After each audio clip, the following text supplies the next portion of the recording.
Oh, how are we doing? It's Thursday night. Can you believe it? It's potluck night on planet Earth. I am your host for the Pro Wrestling Potluck. Hello, my name is Scotland Green. Pro Wrestling Potluck is a live weekly wrestling mixtape hosted by me. And holy cow, we got a good one tonight. We got so much show. We also have an interview with straight up John Watanabe. That's going to be about the halfway point of the program. I hope everybody's having a good week. I saw some of you on Tuesday. I had a last minute late night bonus potluck for Mardi Gras. That was a blast and a thrill. If you didn't watch it, it's on YouTube. Check it out. I didn't promote it because I was busy doing this. This is a one-man show, baby cakes, and I'm doing it. Got a lot of good stuff tonight. I don't have time to mess around. But let me just say, doing a show on a Tuesday messed with my brain on Wednesday.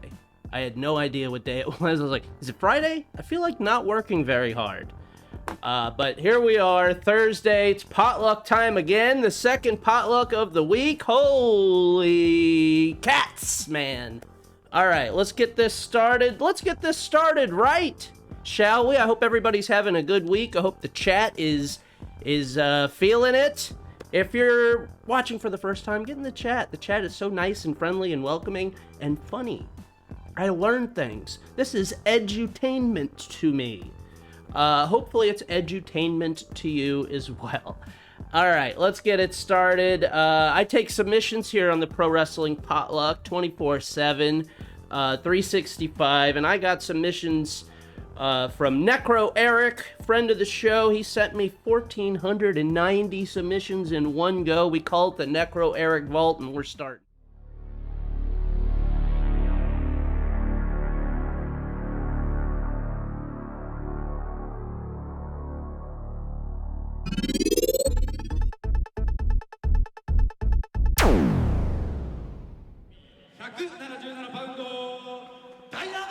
All right. Yeah, we're starting with the vault, baby. It's gonna be some weird timing stuff. I'm trying to, I have an interview at 10 o'clock, so I might be cutting some stuff out of the show that I had planned, but who knows? Who knows? Maybe I'm keeping my time. More Dynamite, Kansai, Kyoko, and Inoue. This is from the Necro Eric Vault. I'm ready for this. I've been excited about this one. Let me turn it up just a frog's hair. There you go. All right.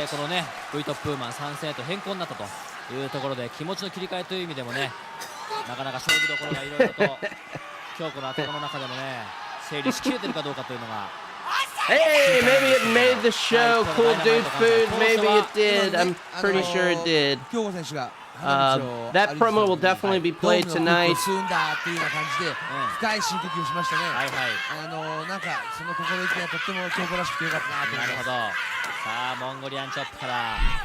最初から 100% 飛ばしていく井上京子。一方はダイナマイト関西。うわ、なんか体当たりみたいなラリアット。ニューコスチュームで登場の関西であります。JWP の看板を背負って、今青コーナーセコンドには JWPJ が全員勢揃いだ。Onto the ramp. ラリアットで今花道に京子 Inoue crawling away from Dynamite. さあ今度は花道での展開だ。Whoa! Jumps back with the elbow, knocking Dynamite Kansai down. Doing a little jog. Kyoko's feeling it. Is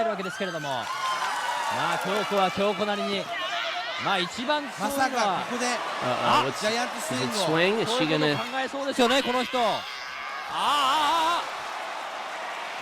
There you go. Kyoko says to Dynamite, hey, do you swing? Well, you're about to. Sister! Oh shit, she could swing her right off the thing. ここでやりましたか。考えてますよね、京子も。まあ前場一のねアイデアマンですから。間ウーマンです。ごめんなさい。まあ開始早々からほとんど天井がこの辺だったりなんかするんですけども、早くリングに戻るのか。そこでやったリング内。 Great spotlight.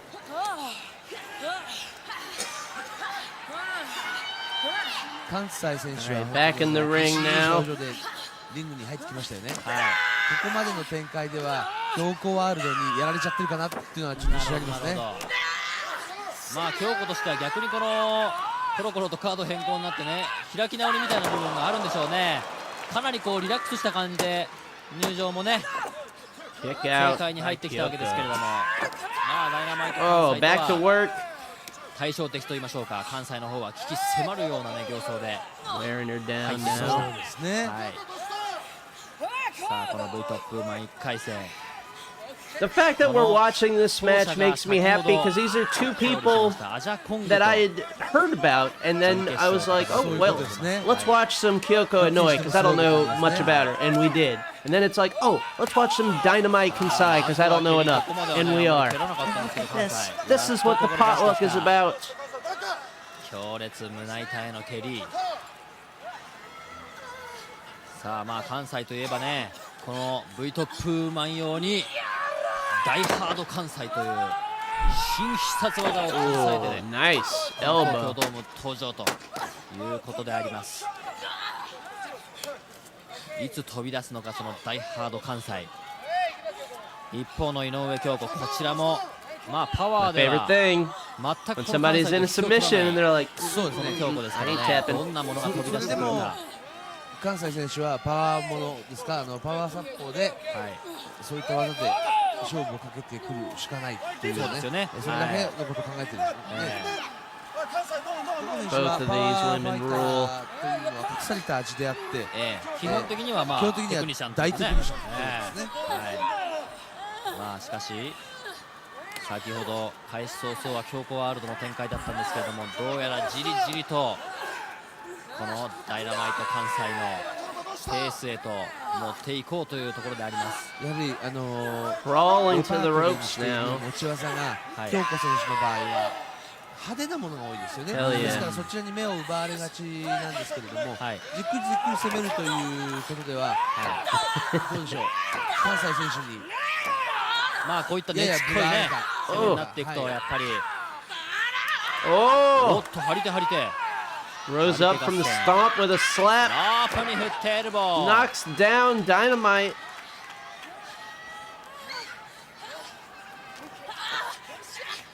今度は関西が逆にロープに振り返してサイドバスター。 Sidewalk slam. 終了か、触れる攻撃でカウント2。 Disco ref says 2. この関西もまあ一躍先日のね武道館でアジャ、そして北斗を連覇したことでこの V トップマンがぜん本命に名乗りを上げてきたというところがありますよね。まあ当初はシードだったんで圧倒的に関西優位というような話さえこう出てたんですけれども、I like how you can まあ see 究極の1回 Kansai 戦 just 井上京子と talking の試合が shit. 組まれたというところで、まあ関西の方も若干 I love when 戸惑ってる people 部分も talk ある shit かも while し they れま have their せん。 opponent in で a もsubmission. 関西選手の Gets 正 to the 直な ropes. 性格っていうんですか、はいみんなと公平に、なるほどなるほど。他の出場選手と公平にですね、まあ当初からねシードはあまり戦を戦うこれでよしとしたんじゃないですか。なるほど。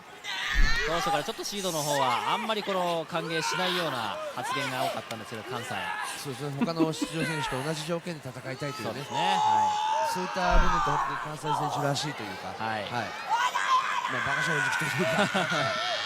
Man, I would take a lap that looks like Dynamite Kansai as well. 持ってけませんね。持ってけませんね。まあパワーでは定評のある京子ですら、ちょっとこの関西の巨漢はどうか。さあ行くぞの掛け声で、Shit, surfboard, she's going surfing! まさにこのビッグエッグの Somebody alert Jan and or Dean. お、そのまま崩して今度は making it worse. 首を固めにいった。Little chin lock type maneuver これがな added. かなり厳しいぞ。まあ関西はあまりこの体が柔らかい方じゃないんでね、こういった技かなり有効的ですよね。れなんかすごそうですよ。あ、出ましたか出ましたか。お客さんも分かっているぞ。早くも手拍子だ。腰振りダンスが出た出た出た。Dancing! もう完全に京子ワールド。Feeling it! 下で這いつくばっている関西の身中はいかにという感じであります。 Oh my! いや、すごいですねこれ。足の力だけで、特にももとかふくらはぎとかものすごく太いですよね。これ締まりも嫌でしょうね。締まり物。締まり物。はい。ご覧のような体勢。あまり関西も苦しい。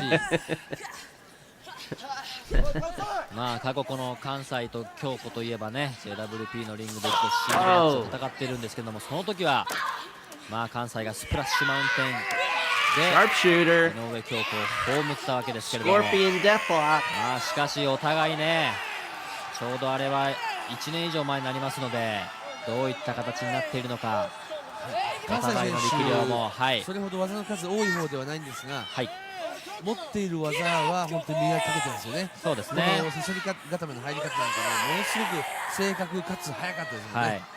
Fist pump sharpshooter. Crawling to the ropes. While in the sharpshooter, she gets there. 井上京子。お、今度は素早く STF に行こうでしょうか。強烈にエルボーとして STF。 この辺りの粘っこい攻めはやはり They're wearing gear like they're in a Mountain Dew pitch black match. V トップマン1回戦ダイナマイト関西対井上京子。武道館でアジャを顔面へのキック一発で KO し、そして北斗をスプラッシュマウンテンで葬り去ったダイナマイト関西。一躍この V トップマンの主役へと躍り出たわけですけれども、まあしかしそうやすやすと1回戦、まずはこの京子、井上京子というね、非常に高いハードルが待っていました。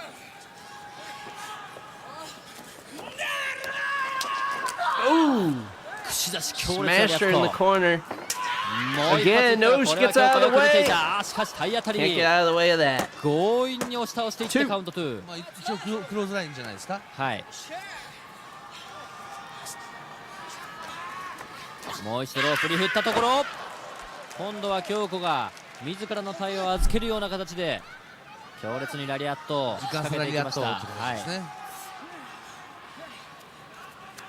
そしてブレーンバスターから何があるんでしょうか。出ますね。ドームで入るぞ。三角飛びからエルボー。Oh, drops the elbow. Beautiful. 完璧に揃えました。Wow. さあ、カウント2。Incredible. I love that elbow. Love when people put a little style on their elbows. Because dropping an elbow, you're thinking, oh, that's such a simple thing. But man, there's so many different variations and ways people can do it and put their own little style and spin. 強引に倒していった。さ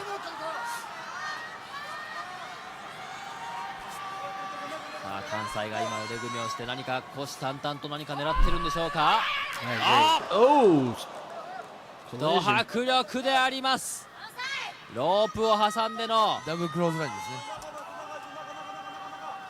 ラリアットの相打ち、両者とももんどり打って倒れた。おっと、 I wish I know what she was yelling. Probably something cool. アピールして、Shit, she's got Inoue up. うまく京子がかわした。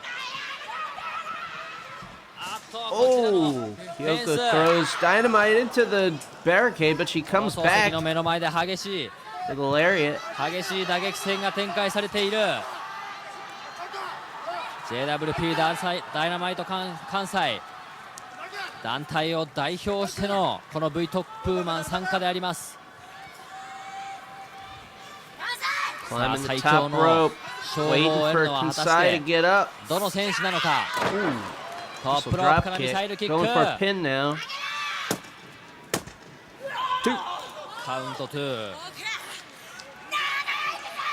おお、早くも早くも井上京子ナイアガラドライバーのサインだ。ここで早くも行きますか。ちょっと重いか。関西か。 Big kick to the head of Kyoko. Another one. Oh shit! Good God! Showing off. Not capitalizing on them incredible kicks. Paid the price for that. 何度となく関西の必殺技でスプラッシュマウンテンに辛酸を舐めてますから。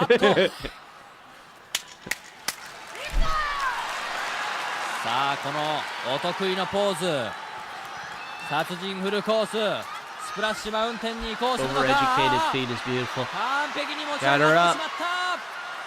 あっとこのドーム1歩2歩3歩、リング内を右回りしてからスプラッシュマウンテン、完璧に決まったぞ。 Two. おっと Dynamite's edge. まあ、よく返したといえばよく返したんですよね。いやいやいや、スプラッシュマウンテン返しました。じゃあコーナーだと言ってますね。おっとこれは噂のあのダイハード関西を使うのか。ちょっと京子の顔が今朦朧となっているが大丈夫か。まだまだ京子にはスタミナがあるはずだ。背中を合わせ Super Splash Mountain ダイハード関西狙いか。あっと背中にエルボーを当てていった。危ない関西。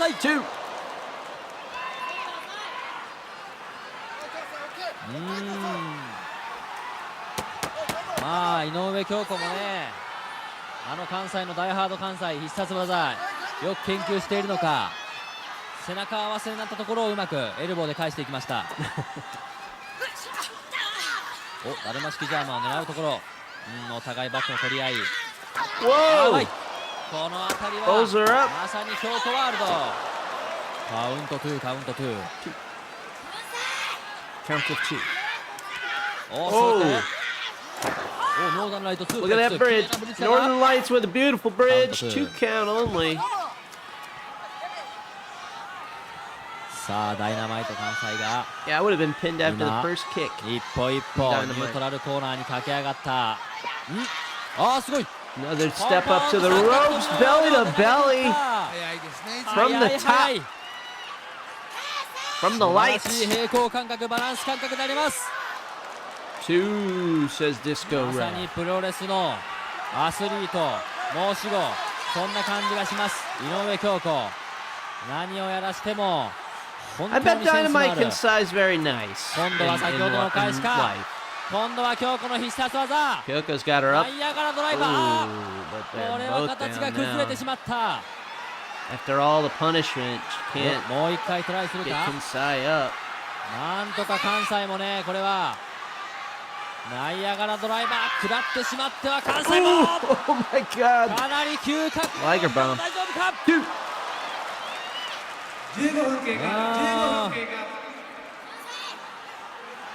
かろうじて関西の右肩が上がった。おっと、スパイダーネストだ、スパイダーネストだ。リング中央スパイダーネスト。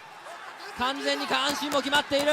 リング中央だ。危ないぞ危ないぞ危ないぞ。スパイダーネスト危ない危ない。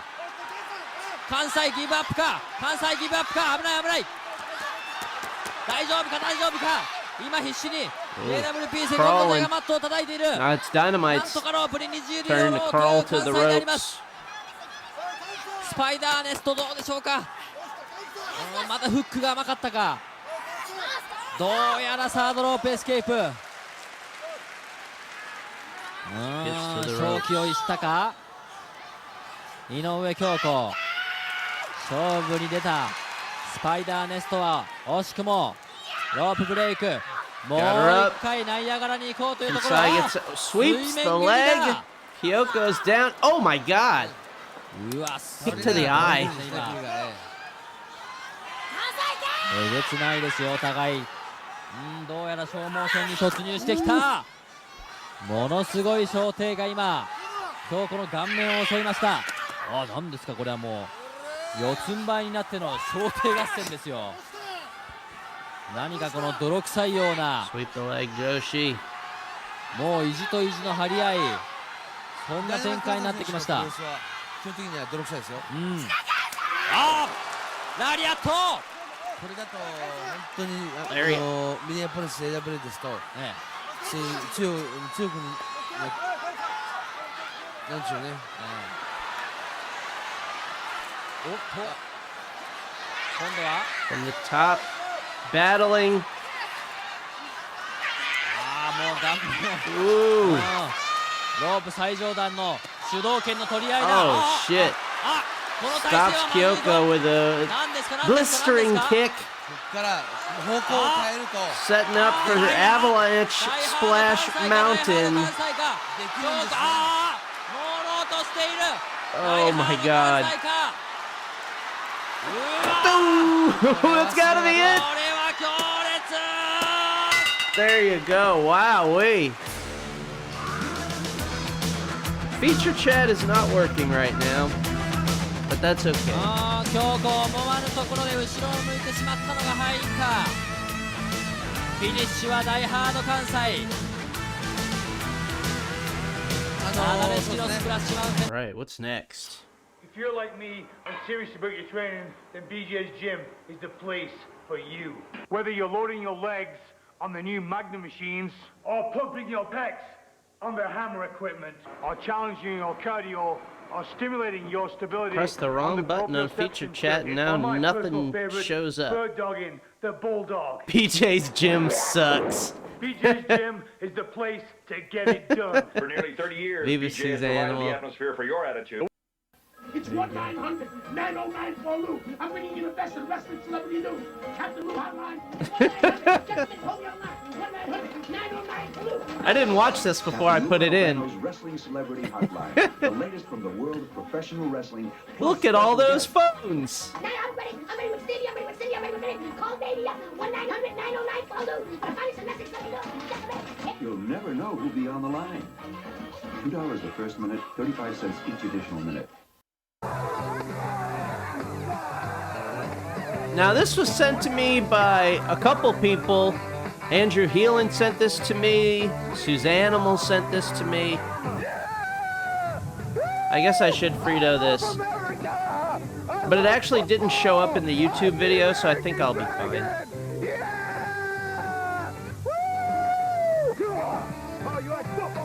Hopefully this doesn't.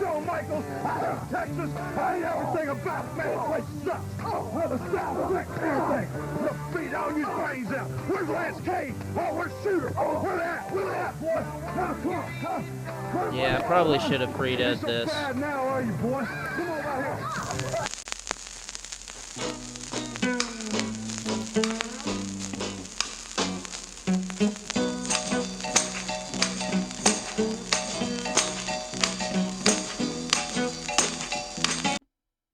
Need to watch this again. All right.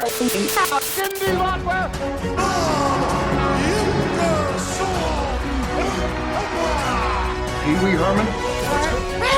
Hey, Jonathan Taylor, how you doing?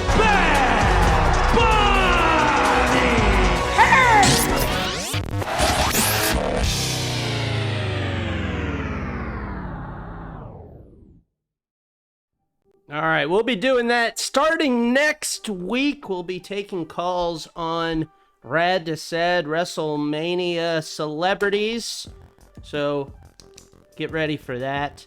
What was I gonna say? Oh yeah, I have to create the Zoom. All right, hold the phone. How about we go to this?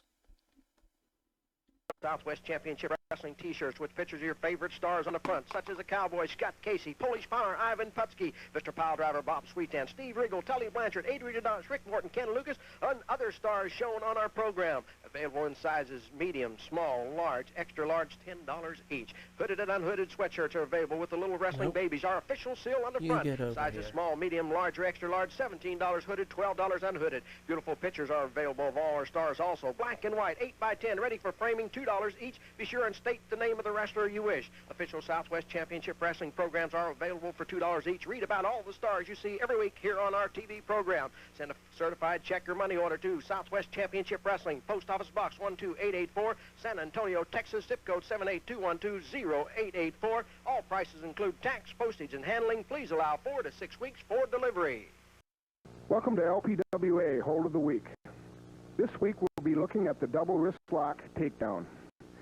Now for a minute, let's go to the center of the ring and take a look at exactly how the double wrist lock takedown occurs. You have both women in the squared off professional stance, open stance. From that point, they go into the professional tie-up. From this point, offensive wrestler moves about the right hand, comes around, up, over, slides down onto the wrist. From this point, she comes across with her left hand, threading over the top of the arm, coming back through and locking onto her own wrist, which makes it the double wrist lock. From this point, she will go into a backward roll, taking her opponent all the way through and complete. Now let's take a look at the double wrist lock takedown in one continuous motion. This is the last one of these, by the way. Thank you, Necro Eric, for sending in, I don't know how many, 8 of these or something. There you have it from LPWA, Hold of the Week. I'm a firefly and a lady with many talents. You want to know what my specialty is? Yeah. Give me a call.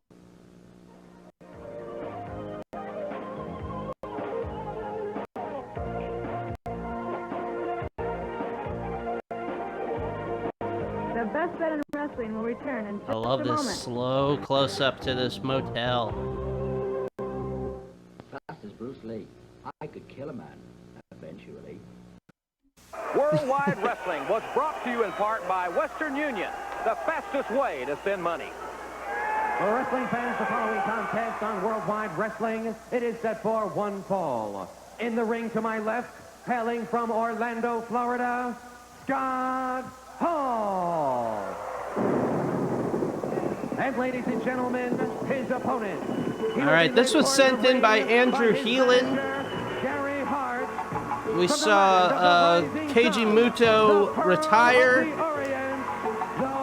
Here's some great Muta. Oh, hey, I'm wearing a glow-in-the-dark great Muta shirt right now. Next week, here on Worldwide Wrestling, the heavyweight championship of the world will be at stake when Nature Boy Ric Flair defends the world title against the outstanding youngster from Marietta, Georgia, Brad Armstrong. It's Brad Armstrong and the Nature Boy for wrestling's richest prize right here next week on Worldwide Wrestling. And the great Muta, a man that claims to be the television champion, or I should say, his manager does, and Muta attacking Scott Hall. Mistake by Hall to turn his back on the man from the Orient. Muta with a drop kick on the 6'6" youngster from Orlando, Florida. Keep your eye on Muta over the top. High cross body. Man, he defies gravity. Sting and Muta. Oh, what a battle that has developed into. And Muta up on top so gingerly. And Hall meets him coming off the top rope. This Scott Hall has really racked up some great victories in recent weeks. In some of the big cities in the NWA, clothesline, lateral press, he got 2 on Muta. Hall got a near fall on Muta right there. Well, he's an outstanding youngster, as I said. Orlando, Florida is his home. Fireman carry takeover out of the wrist lock, drops the big leg right along the bicep of the great Muta to the arm bar. Muta relinquishes some of the pressure by returning to a vertical base. Man, I cannot. Next week, oh, what a move there by Muta. Flair defends the world title here next week. Great movement. Oh, the power move. Going to try to finish him off here, but Muta can't quit, right back up to his feet. Hall drop kicks him back to the canvas.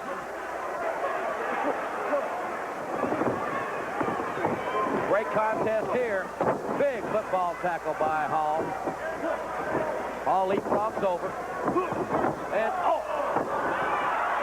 maybe the biggest mistake of the match has just been made.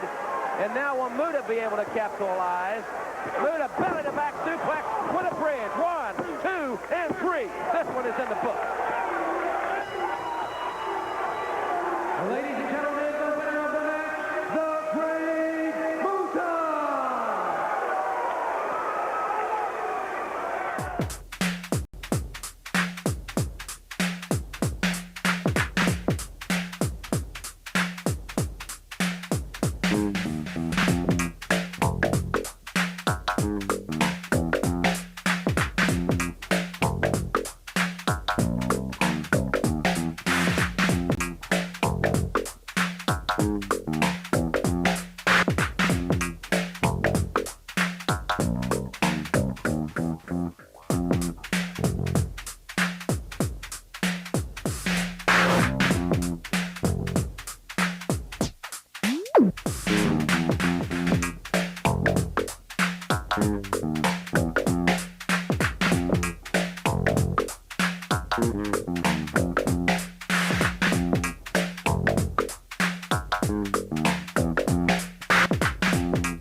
All right, ladies and gentlemen, it is time for our guest of the evening. My guest tonight started off doing ring announcing in the Midwest, which led to gigs hosting and doing play-by-play for the Urban Wrestling Alliance and the English releases for FMW. He's still broadcasting today in radio, where he recently hit 12 years with KWVE in California. Ladies and gentlemen, please welcome to the Pro Wrestling Potluck, straight up John Watanabe! Woo! Yeah! How's it going, John? Thanks for doing the show. Well, thank you, Mr. Green, for having me. I thank God for everything. I thank my Lord and Savior Jesus Christ for his free gift of eternal life and salvation in him. And I'm thankful that we've been protected from the rain here in Southern California. It's funny, when you interviewed my friend and UWA colleague Marcus Ham recently on your show, it was raining in Southern California. It was. And now, and now today it is still raining in Southern California. And my wife, April, she said when she drove on her way from work to home, along with the rain, it was also hailing. Oh, my God. Yeah, and also in the Southern California mountains, we've been having snowfall as low as 1,500 feet. So it's a reminder that according to the calendar, it is winter. But, you know, through it all, we do need the rain, the moisture, because we have a drought here in Southern California, so we really need it. Good. Maybe be careful in it, though. But at least here in California recently, we have not had any earthquakes, aka shades of the G-Shock by Flatline in the UWA. Yes, we are talking.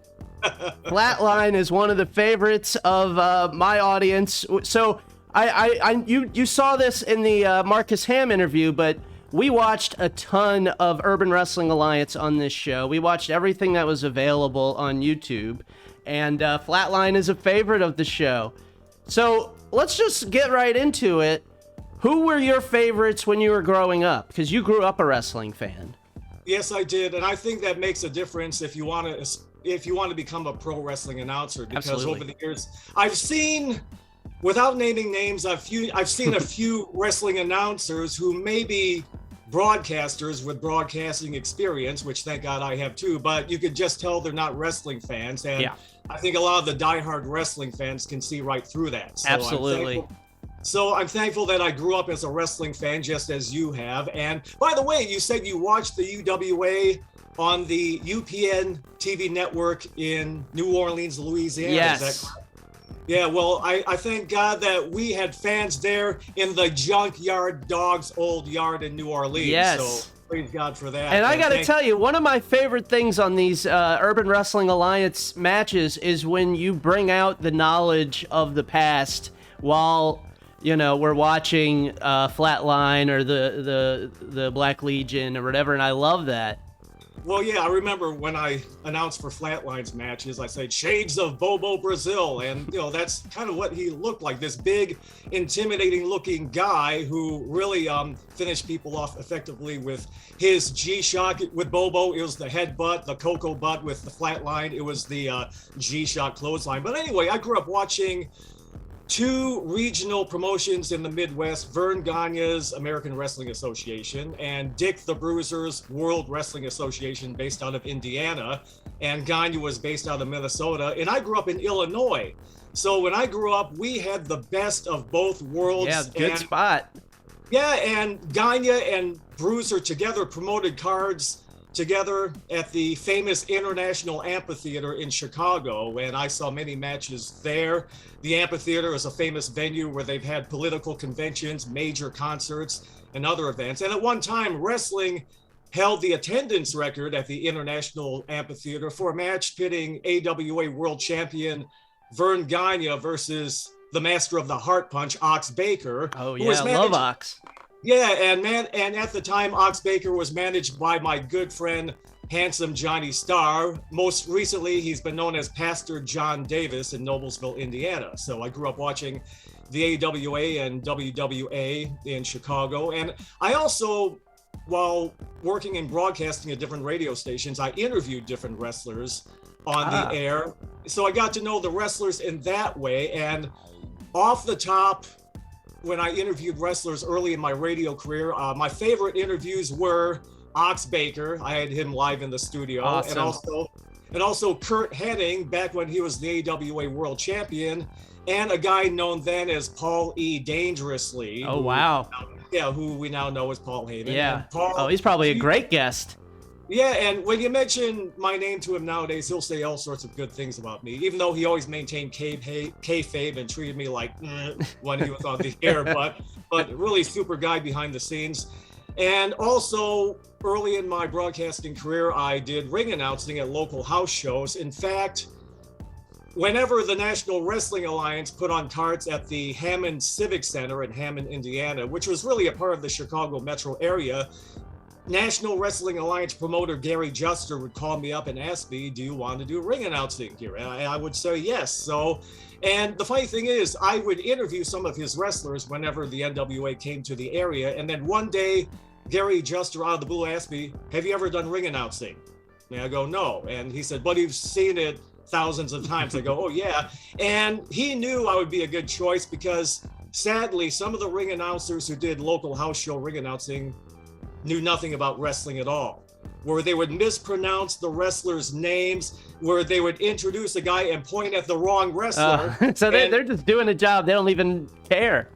Exactly. And Gary Juster knew all that, but Gary knew that I knew wrestling. So that's why I, thank God, successfully did ring announcing for his wrestling shows. And it's always an honor when the boys or the people involved in wrestling compliment me on my wrestling. In fact, on my wrestling knowledge and wrestling ring announcing. I remember my first time ring announcing at the Hammond Civic Center. The referee was Drew Tossell, who was a preliminary wrestler for Vern Gagne's AWA. And after a while, after I did some ring announcing, Drew Tossell said to me, "You're doing a good job, Mr. Announcer, good job." So that really encouraged me to continue on working in the wrestling business. First I know as a that ring feeling. I've actually done some ring announcing myself recently for House of Glory up here, the Amazing Reds company. I train there for a little bit, and I do ring announcing for their student shows.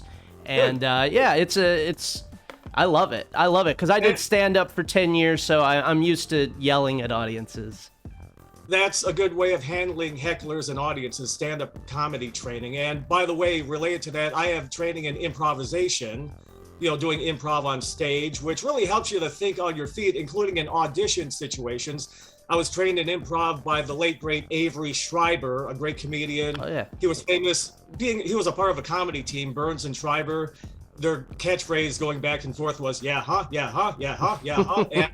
And also Avery Schreiber would do Doritos TV commercials, crunch. And he was famous for Doritos TV commercials during the 70s and 80s. And through those commercials, he put his kids through college. So that was a great gig for him. Absolutely. But anyway, again, improv, it's a great way to think on your feet when it comes to all sorts of performing, including play-by-play announcing. Well, you mentioned auditioning. So you auditioned to get the role in FMW, right? And how did that work out? Yes, I auditioned for both of these national gigs that you've been talking about. I auditioned for Tokyo Pop's English language presentation of FMW, Frontier Martial Arts Wrestling, at the Tokyo Pop headquarters in the well-known 5900 building on Wilshire Boulevard in Los Angeles. And I could tell right off the bat, those guys who auditioned me, they knew that I knew wrestling. They auditioned lots of actors. I sat in the waiting room listening to them. They scream and yelled, acting what they thought a stereotypical wrestling announcer should sound like. But I could tell they had no knowledge of wrestling.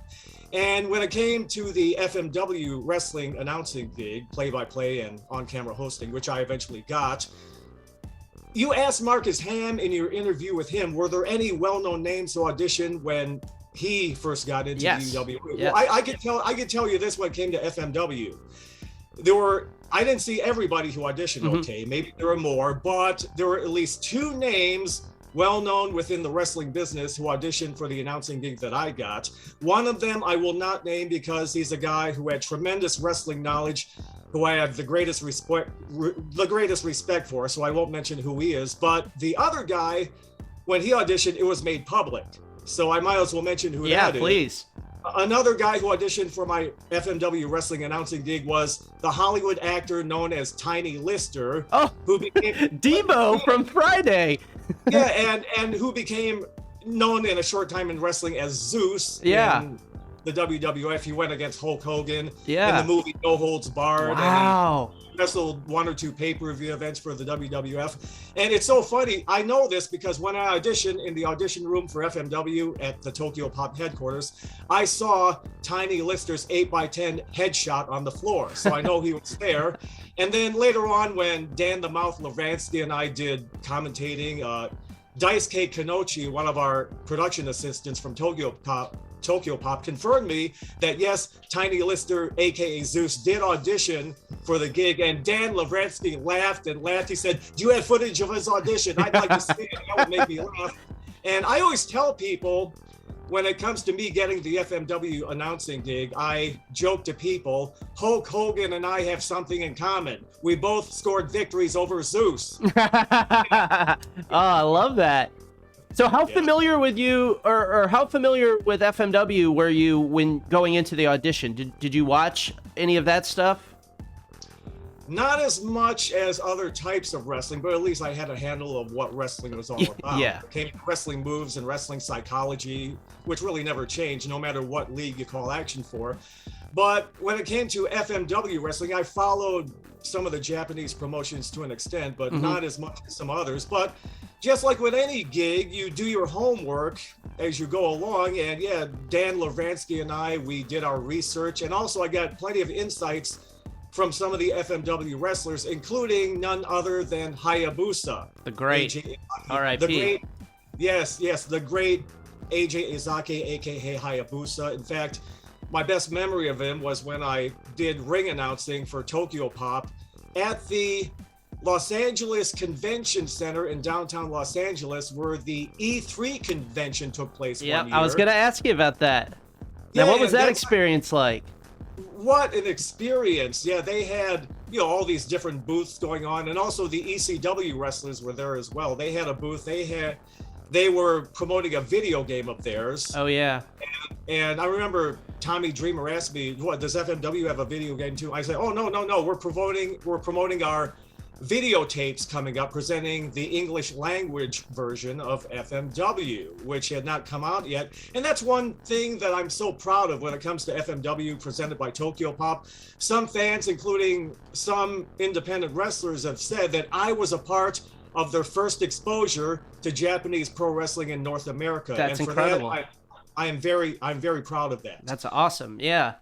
Yeah. So at the Los Angeles Convention Center in downtown Los Angeles, they had a wrestling ring set up, and I was there wearing a suit, doing ring announcing, and I was promoting Tokyo Pop heavily, their anime products, their various books they had, and I also mentioned that coming soon, the English language presentation of Tokyo Pop's FMW Frontier Martial Arts Wrestling. And then during that day, the FMW wrestlers, including Hayabusa, Fuyuki, and others, they came out and wrestled a series of matches 3 times that day. And in between matches, Hayabusa graciously gave me tips, insights into what was going on in FMW, some of the characters, some of the angles going on.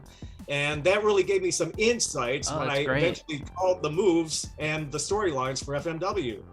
Now, you mentioned the storylines. I know that early on they had people make up storylines for you guys to put out there. Now, what was that like when did they not think that US fans would know or care? They thought we needed weird stories? I think certain people who made decisions at the time underestimated the intelligence of wrestling fans. With the internet, you could search a lot of stuff. We're back in the territory days during the 1960s, 70s, and 80s. You didn't have the internet. You can do immediate searches on what was really going on behind the scenes in wrestling. You could maybe get away with it back then, but not in today's modern wrestling. And there's always been a certain amount of fictional storylines, fictional characters in wrestling to an extent, but I think the writers that they hired from Hollywood really went overboard. We were forced to say via scripts reading word for word that Terry Funk, the great wrestling legend Terry Funk, was a fighter pilot and parachute artist from New Jersey. I mean, you don't want to insult the real wrestling fans who you're trying to cater to. Well, I'm glad they came to their senses and just kind of let you guys do your job and tell the people who the wrestlers are and what the real storylines are. We watched some FMW last week. We watched some FMW that you were commentating, and you were calling Horace Hogan, CPA the whole time. That was not my idea. That was not my idea. They hired 3 Hollywood script writers, and one of them was the director at the time. Yeah, and they made up all these nonsensical storylines that Horace Boulder, a real wrestler, was an accountant named CPA. You don't have to take fictional characterizations to that extreme, to the point where you insult the intelligence of the wrestling fans.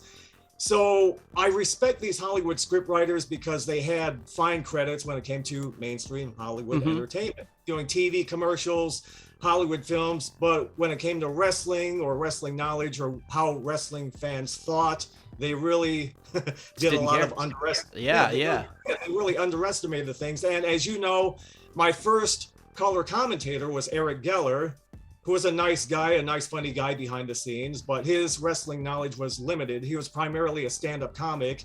That just doesn't work. No, and his wrestling knowledge was limited to National Wrestling Alliance St. Louis Wrestling back in the day, which had a lot of wrestlers, but that was his only knowledge of wrestling, really. And I'm thankful, nothing against Eric Geller, but I'm thankful that they brought on Dan the Mouth Lovransky instead from Live Audio Wrestling to be my color commentator, because obviously he had a lot of wrestling knowledge. He was a wrestling fan growing up too. And this is what I was told behind the scenes. If I did not get the gig as the FMW on-camera host and play-by-play announcer, they were going to put Eric Geller in my spot as the lead announcer doing play-by-play, and along with him, hire a girl or female to be his color commentary. Oh, wow. And Dan Lovransky laughed and said, oh, that would have been a disaster. And I think, well, I won't say anything further, but I'm glad that Tokyo Pop made the right decision to have Dan Lovransky and me do non-scripted color commentary and play-by-play, utilizing our real wrestling knowledge, making real wrestling references that did not insult the wrestling fans' intelligence, and that really told the real storylines and the real biographies of these great FMW wrestlers. Absolutely. So what's the timeline like as far as this and Urban Wrestling Alliance? Are these going at the same time, or are they? Yes. Okay. Yes. For the most part, I was doing both simultaneously. I was the lead announcer doing play-by-play and on-camera hosting for both FMW presented by Tokyo Pop and the Urban Wrestling Alliance at the same time, even though FMW lasted a little bit longer than the UWA did. So once the UWA stopped airing, I continued to do some more FMW wrestling. And by the way, I did audition for the Urban Wrestling Alliance as well for their syndicated TV show shown on UPN stations all across the country, including your UPN channel in New York. UPN 54. Yes. So I feel like you were the perfect guy for that job, the Urban Wrestling Alliance job, because I just like the way you did it. And so what was it like working with, your partner on that was Rough Rider Cross. How was that? Yes. Well, I'll tell you the process behind that. I auditioned for the Urban Wrestling Alliance, and after my first audition, which by the way, it got through my then talent agent at the time, my theatrical talent agent, John McCormick from the Morgan Agency in Hollywood. And after my first audition, I got the job as the lead announcer immediately. And at all of these auditions for the EWA, two main guys were there. Vic Bullock was one. Vic Bullock was the executive producer for the Urban Wrestling Alliance. And he's also been the executive producer for other TV shows, including the NAACP Awards and for the reality TV show Judge Mathis. Oh, yeah. And another guy who was at all the auditions was Tom Wang, who was our line producer for the UWA. And Tom Wang was the one who did a lot of communication with my talent agent at the time while I was on the set. And one thing, I liked working with these guys and a lot of people with the UWA. Vic Bullock, he has experience as an executive producer for lots of TV projects. I respect that, and he was a good guy to work with. But at the same time, Vic respected my wrestling knowledge, and I gave him input, and he listened to it, and he acted upon at least some of my suggestions. For example, for the UWA, we brought on the wrestler Brent Albright, who is a good guy, a good family man, by the way, and a good talent.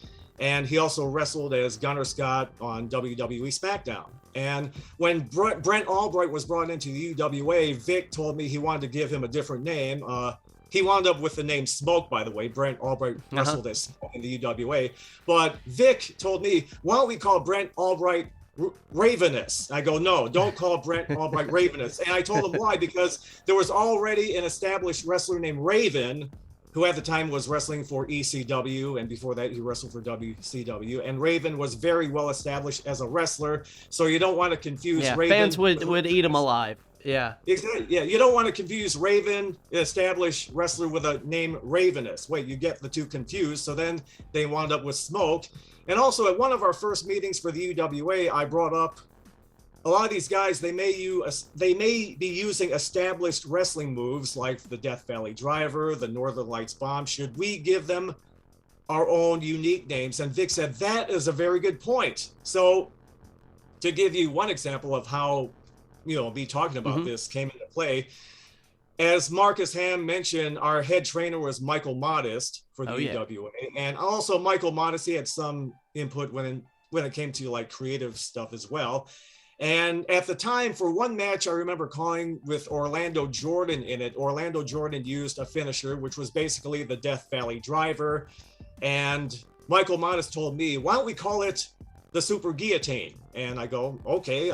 So then I called it the Super Guillotine. And I remember back in the day on one of the message boards, one of these marks, one of these keyboard warriors wrote, John Watanabe called it the Super Guillotine. It's called the Death Valley Driver. Well, and that shows that these wrestling fans, they know nothing about what goes on behind the scenes when it comes to putting on a wrestling product. They think they know everything, but they really don't. Yep. And I kind of agree with what the wrestling personality Taz once said. The internet community is not satisfied with anything, and that's an example of that. Oh, really. yeah. Some of them just, they want to watch from afar and judge from afar without knowing what's going on. Yeah, but some of the wrestling fans are more respectful though, and that's one reason why I especially like it when some of my peers give me good compliments, because they know the business, they know what wrestling is all about. So I'm thankful when people like Michael Modest and others have complimented my work. And I mentioned that at these auditions, another guy who was there was our line producer, Tom Wang, who again communicated with my talent agent. And one funny thing involving Tom Wang, he was our behind the scenes line producer. And I remember for our first UWA TV matches, we taped them at the venue known as the Barker Hangar in Santa Monica, California, which is where they've held the Nickelodeon Awards. And it's a nice venue, by the way. It's a nice venue, by the way. And we did our first set of matches and we had a good size audience there. The arena was packed. And then there was an intermission. But then during the intermission, a lot of these fans walked out. Maybe some of them felt it was getting late, but I think some of these fans didn't know we had more matches that we're filming. So because of that, after the intermission, we had a smaller, noticeably smaller crowd. That happens so much. It happens in wrestling. It happens in comedy. You give people 15 minutes where nothing's happening, and sometimes they'll be like, well, I think I had a show. I think I saw enough show. I'm going to go now. Right, but because of that, because for our next set of matches at the Barker Hangar in Santa Monica, there was a noticeably smaller crowd. So then some of our UWA crew members filled these seats, and one of them was our line producer, Tom Wang, as a regular fan in the audience while he was still wearing his UWA staff ID card on his neck. So it was funny to watch. That's great. So anyways, I passed the first audition. They hired me as the lead announcer. And after that first audition, I was then paired with different guys auditioning to be my color commentator. And, I auditioned with different guys, calling different matches, showing on a video. Anybody we might know? No, not to my knowledge, but they wound up with Cross, AKA Sean Martin Cross, who was a rapper from Rough Riders Entertainment. And on the topic of, people auditioning who are actors, when you did your interview recently with Marcus Ham, talking about the UWA, you brought up the name Surge, who was an actor with no prior wrestling experience. He was an actor primarily. And I just want to say, first of all, that on a personal level, I really liked Surge a lot as a human being. He was a great guy. He was really like a gentle giant. He was this big man with a childlike spirit. And that came across in his on-air personality on the UWA TV shows. And that reminds me that some of the best gimmicks in wrestling are really extensions of who you really are. For example, when I did local ring announcing back in the day, one guy I had the honor of ring announcing was Dick Murdoch, Captain Redneck Dick Murdoch. And the guy you saw on camera or at the arena was the same guy you saw behind the scenes in person. Same guy, an extension of who he really was. And when Surge was on camera, he came across in the same way he was behind the scenes, a happy-go-lucky, very happy, joyful guy, good guy to be around. And he is an actor. His real name, for your information, is Sergio Risti. Oh, so that's Surge. Got his wrestling. Sergio, get it? Yeah. And when you look on his IMDb list of credits, Sergio Risti, among his acting credits was being the voice of King Neptune for the cartoon show SpongeBob SquarePants. Wow. Yeah, and I could picture him doing the voice of a king because he had a rather authoritative, commanding voice and very articulate, and he did his promos well because he had that acting experience. And also I should mention that Sergio Risti, or Serge, he also in recent years has been a motivational speaker for kids, and I could picture that. Nice. because he had this childlike spirit, and I can picture him getting along with the kids. And he had always had this jovial countenance about him, very positive energy. So I could picture him being a motivational speaker for kids in particular. So I just thought I'd tell you that. That's great. I could picture some of the wrestlers frowning on Serge. Oh, this guy has no wrestling experience. Why is he getting a big push above us? Well, I think he had other qualities that made him stand out. He had a certain look, and he had acting experience. Yeah, and there's an element of the TV show to the Urban Wrestling Alliance. It was a wrestling show, but it was also a TV show. So yes, he got there through that. Yes, and a thing about the UWA, our TV shows, as Marcus Ham pointed out, their matches for TV were rehearsed over and over and over again as if they were rehearsing a stage play. Whereas wrestlers going back decades until maybe more recent times, the wrestlers can always call the match in the ring, beat by beat, improvisation. But the thing is, with modern day wrestling, with more and more Hollywood TV types and writers getting involved, that gives the wrestling itself less of a chance to breathe on its own and to create something on its own. You have more and more hands digging into the pot, Hollywood TV types, and they micromanage everything more and more, what the announcers say, what the wrestlers do in the ring. So that's why they had all these rehearsals. And the rehearsals for the UWA, by the way, they were held at this warehouse building in El Segundo, California, which is about 7 minutes away from LAX airport. And it's also the venue where UPW held classes and cards. And UPW back then was basically a feeder system for the World Wrestling Federation. And the wrestlers would rehearse these matches at this El Segundo warehouse with Michael Modest as the head trainer. Also, to give some other guys credit, they had two other assistant trainers. One of them was a guy named Soulman Alex G, who is well known for training MVP of WWE. Oh, wow. Okay. He was based on, Soulman G was based out of Florida. And another guy who did assistant training along with Michael Modest was Jimmy DeGiusti, who wrestled as Luminous for the Urban Wrestling Alliance, a big muscular guy. He was a part of a tag team with Bison Smith on the UWA TV shows. And Jimmy DeGiusti, along with being a good Christian man, by the way, he had a lot of experience going back to the territory days. He wrestled for the USWA in Tennessee and also for the Global Wrestling Federation in Dallas, Texas. So he had, good wrestling knowledge, and he passed it along to the younger guys in particular. Good. So these guys would rehearse the matches on the main floor at this El Segundo warehouse. And in this upper room at this same warehouse, they would have acting classes led by this Hollywood character actor named David Denard, he's done a lot of supporting roles, character actor roles.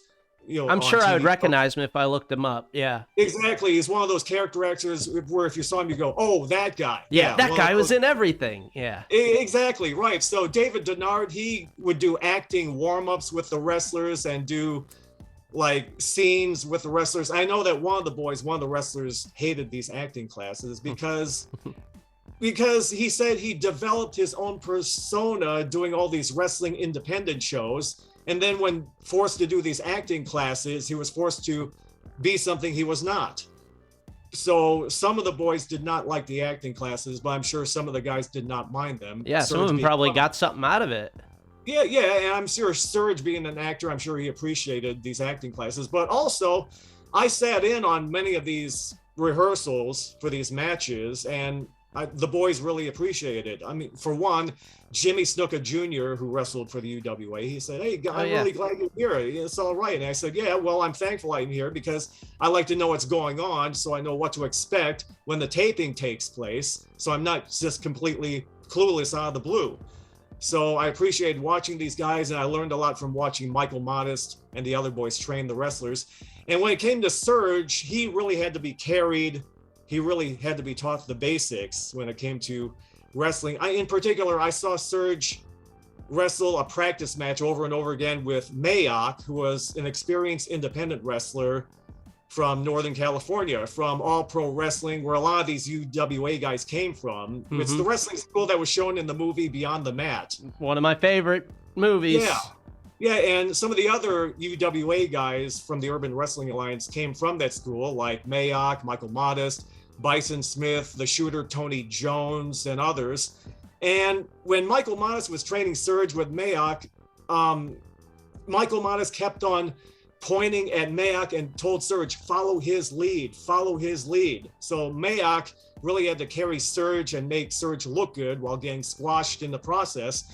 And Michael Modest, he complimented my announcing. Michael Modest told me, you're doing a good job announcing, good job. And he also said one time, when it comes to Cross, his announcing is pretty good, even though his wrestling knowledge is zero. Yeah. But Cross was there for a different purpose, to cater to the hip hop people. But anyway. Yeah, I thought you two played off each other pretty well. Yeah, it was a fun time. And when the taping took place between Surge and Mayock, it was a really quick squash match where Surge totally squashed Mayock, really playing up Surge as this unstoppable monster. And I remember Michael Modest gave me some feedback when I did commentary for that match in particular, where during the match or at the end of the match, when Surge beat Mayock, I said, get out the ladle and scoop him off the mat. He's done. and Michael Modest said, you could have been more empathetic or sympathetic by saying that Mayock put up a fight or something along those lines. I think it's partly because Modest early in his career, a lot of his high profile matches was him as a jobber in the same role of losing to guys and making the bigger guys look good. And by the way, a quick shout out to my good longtime friend, Sonny Rogers, one of the best TV jobbers ever. But anyway, Michael Braverman, who coached me behind the scenes on my play-by-play announcing work, Michael Braverman disagreed with Modest. Braverman said, you simply call the fact the guy got his butt kicked. So, and I respect the feedback from both Modest and Braverman and other guys who really knew wrestling. And that's another thing. Behind the scenes, while the wrestlers were rehearsing their matches like stage plays over and over again in El Segundo, I was working behind the scenes a lot with Michael Braverman, who has a business partner, Barry Bloom, and Braverman and Bloom, they've managed or represented a lot of wrestling talent like Goldberg, like Kevin Nash, like Chris Jericho, and they started representing wrestling talent going all the way back to the mid 1980s, starting with Jesse the Body Ventura. Yep, I was about to say, he's the first wrestler that got an agent, as far as I know. Yeah, and I remember at a UWA TV taping, Barry Bloom confirmed it with me. Barry said, yes, he discovered Jesse Ventura while catching an episode of All American Wrestling on the USA Network, and the rest is history. And I respect Michael Braverman not only because he knew the wrestling business while some of the entertainment people did not, working on the UWA shows. Michael Braverman really devoted a lot of time to me and Cross. He dedicated time to us. I mentioned that because there were times when Braverman would give us coaching tips while we watched videos of wrestlers in action. And a couple of times, Barry Bloom would try to get a hold of Michael Braverman, and Braverman would say, I'm busy. I'm here trying to teach these guys something. And I respect that.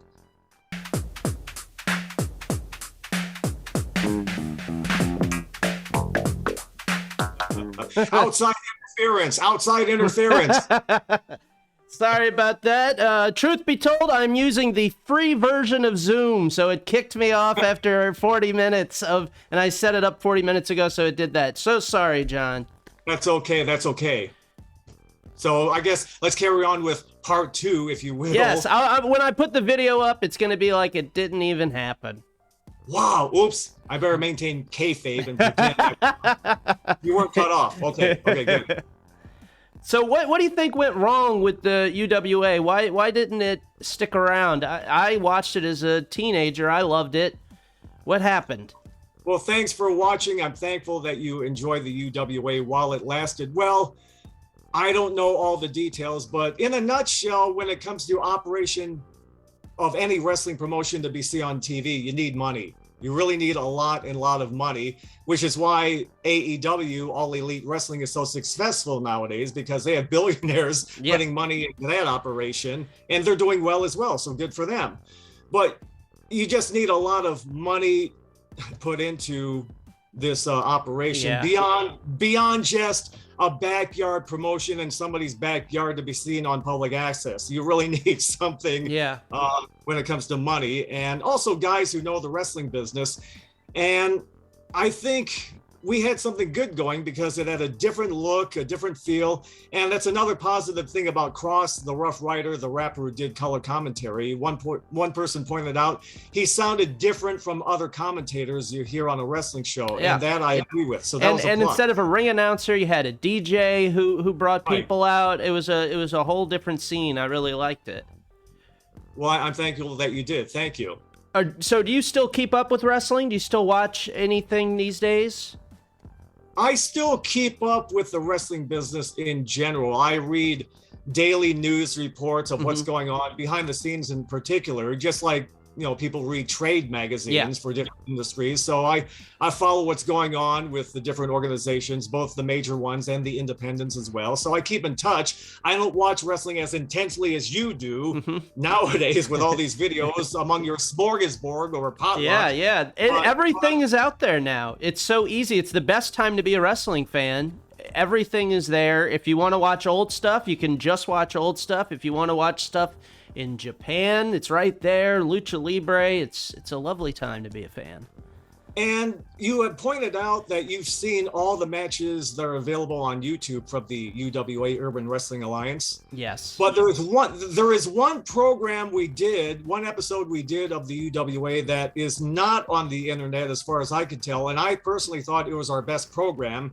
It was shot in this studio setting on Melrose Avenue in the Hollywood area, where the whole show was me and Cross sitting on chairs, and it was like a recap show where we showed wrestling match highlights. And we had sit down interviews with the different wrestlers with the UWA, like Brent Albright, Sonny Siaki, Orlando Jordan, and Marcus Ham. Also, who else do we have?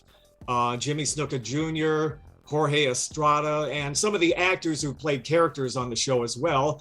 And that was a good recap show to let the fans know what was going on, all the angles that were taking place, and match highlights of these guys doing their best in action. So it seems like a perfect thing to get new fans into the show. If it was continuing, that would have been tremendous.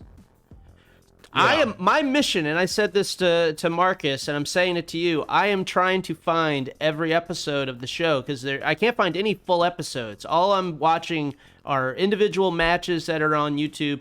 I am hunting down this show. I am going to find every episode of the Urban Wrestling Alliance, because it needs to be seen. Well, sadly, at least there's the internet nowadays, and you get match highlights or some complete matches here and there. But sadly, this goes back to the wrestling territory days. A lot of wrestling promoters back in the old days did not save videotape of their TV shows or matches because they thought, oh, these are not going to be valuable. Who cares? So a lot of times they just taped over the videotapes, or they just threw them away. So that's one reason why there's just a scarcity of some stuff out there. And when it comes to our UWA TV shows, I'm just going to say this in a general sense for historical information purposes. I know of 2 production companies that were involved in our Urban Wrestling Alliance TV episodes. I don't know if they still have footage or complete shows. And even if they do have complete shows, they're not just going to give them to you or anyone for free. I mean, and they're going to ask for something, and it's not going to be a paltry garage sale prices. Okay. So don't tell these guys, hey, John Watanabe told me you can just give me these shows just like that. Okay. So John sent me. No, I didn't send you. Anyway. Well, I know that 2 TV production companies involved with the Urban Wrestling Alliance were Richmel Productions. That's where we had some of our meetings, by the way, when it came to Michael Braverman coaching me and Cross on our announcing, and where even they had a staff of Hollywood scriptwriters there having meetings at Richmel Productions in Los Angeles. In fact, one time I overheard one of these meetings, and it was a female voice. I don't know who it was, but one of the staff writers who said, we should make Flatline the head star. And that goes to show you, I think a lot of people base pushes on wrestlers with how they look. Yep. And you know that Flatline, he was this big monster of a guy, really tall, really huge. So he was very intimidating looking. So I think that's one reason why some guys really wanted to push him, because of his look. But he was a real wrestler, as Marcus said. Those two go way back. And another thing about Flatline, his finishing move was the G-Shock, which was basically a form of a choke slam where you lift the guy by the throat and lift him up and throw him to the mat. And with some people, they think that the choke slam is just a regular move. It's nothing special. It's a transition move. But I agree with Michael Modest when Michael Modest said that Flatline does the choke slam extremely well. He made it very believable, not just because of how big and tall he was, but also he would do this, Flatline would do this bit where he would shake and quake his whole body before he did the choke slam. Yeah, he made great faces. Yeah, and it made it look like he was this giant volcano about to erupt. And then he finally did the choke slam, 1, 2, 3, and that made it an effective finisher. And that's, I think, where finishers become more effective, when a wrestler takes a basic move and makes it his own. And another example of that is back during the 1950s through the 1980s, there was a legendary wrestler, Reggie Lazowski, aka Da One, Da Only, Da Crusher, the wrestler who made Milwaukee famous. And his finishing move was the Crusher Bolo Punch. And normally you don't think of a punch as a finishing move, but when he did it, the Crusher would raise his fist in the air, yay! And then the crowd would cheer, knowing what was coming next. And then Crusher would wave his fist in the air like Popeye the Sailor Man, and then he would finally, and then he would finally land the Crusher Bolo Punch. Boom, that was it. That's out. Pro wrestling, man. I love it.